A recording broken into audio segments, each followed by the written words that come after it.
You know, in life and in video games, everyone makes mistakes. They're unavoidable. Coke fumbles new Coke, Hey You Pikachu was a thing that maybe happened, and then the Dave Matthews Band accidentally released 800 pounds of human waste onto a sailboat in the Chicago River. Look it up, that actually happened, oh my god. But unlike that traumatizing god failure, sometimes we do get the opportunity to fix our mistakes.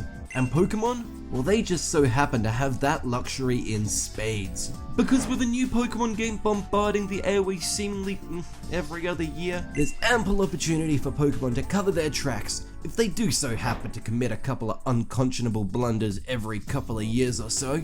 So, here's every major chronological instance where Pokemon said to us, oh, sorry about that, my bad, gee, I'ma fix that one real quick. This is every major Pokemon mistake fix. Anyway, like, subscribe, that'd be nice. Generation 1 Blizzard.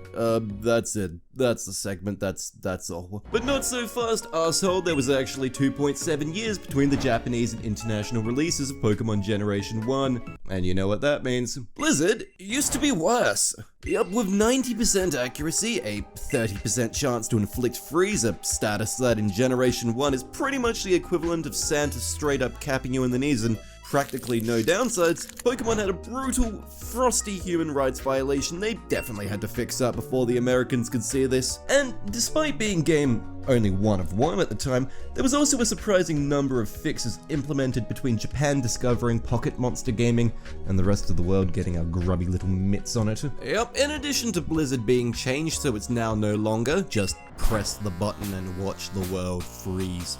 Game-breaking glitches were also patched, including, but certainly not limited to, Professor Oak permanently soft-locking your game if your starter Pokemon evolves before returning his parcel. I just want to help you complete your Pokédex, bro, please. Sabrina's fight being broken to where you automatically win if you've lost against her at least once. Also, this can happen. But in saying that, here's also a list of glitches only available in the international versions of the game, so gold star, fellas. Then, a couple of minor sprite fixes. Some for the better, others for worse.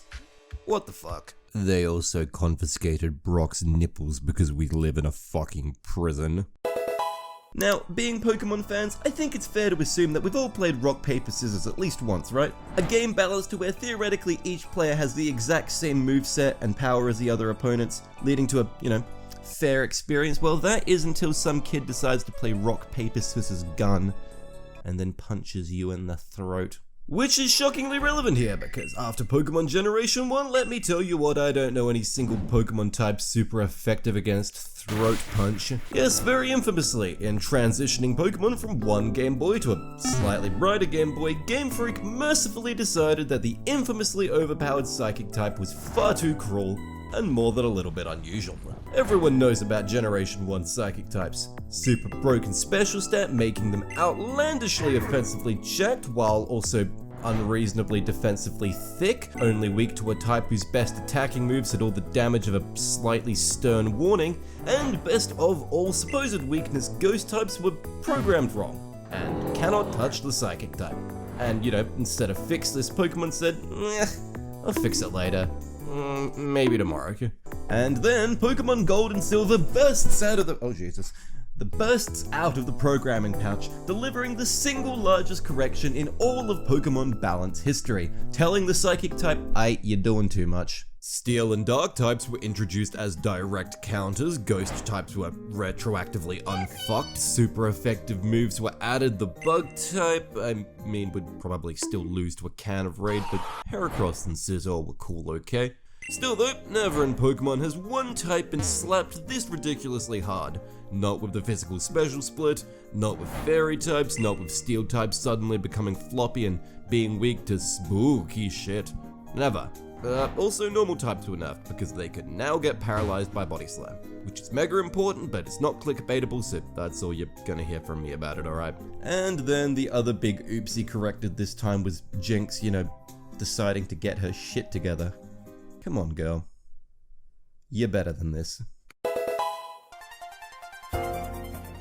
Hey, cool guy. Do you remember Gligar? He's pretty useless, isn't he? He sucks. But Gliscor? Big ass sand bat? Well, he fucks. And do you remember this uncomfortable lava duck? Well, just slap a cannon on him. Guess what? He's cool now.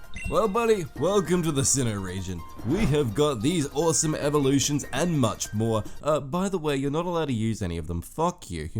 Yes, Pokemon Diamond and Pearl, our very first introduction to the classic and beloved Sinnoh region, a land chock full of some of our favorite critters ever made, and guess what? In Pokemon Diamond and Pearl, you can barely use any of them. Womp, womp. I just lost my dog. Yeah, my brother taught me how to. So that wasn't particularly cool. For being a new game with a new region, Pokemon Diamond and Pearl really did shit the bed in making all but like 3 of its new evolutions exclusive to the post-game. Because it doesn't matter how badly you wanted to battle using Dusknoir, Electivire, or Bob Jane T-Muts. You're stuck, man. And as such, pretty much everyone just decided to cope with that fact by only using the same 6 Pokemon in every single playthrough. It's whatever though. Nothing an extra 59 added regional Pokemon couldn't fix. Which is why when people tell you that they love Generation 4, really, what they actually mean is they love Pokemon Platinum. It's extra Pokemon, extra processing speed. Oh yeah, by the way, the load times are also really bad in Diamond and Pearl. And to this day, content-wise, it pretty much stands as Pokemon's boldest ever overcorrection. You know, to the point where pretty much nobody ever plays the originals anymore when given the chance to play Platinum. Unless somebody decides to defile a couple of graves for money. Oh, by the way, Reggie Steele's sprite was also changed for the European versions because, oops. Alright, cut the transition. I'm gonna be honest, I'm not making a full segment for this. This is what you're getting, I'm sorry.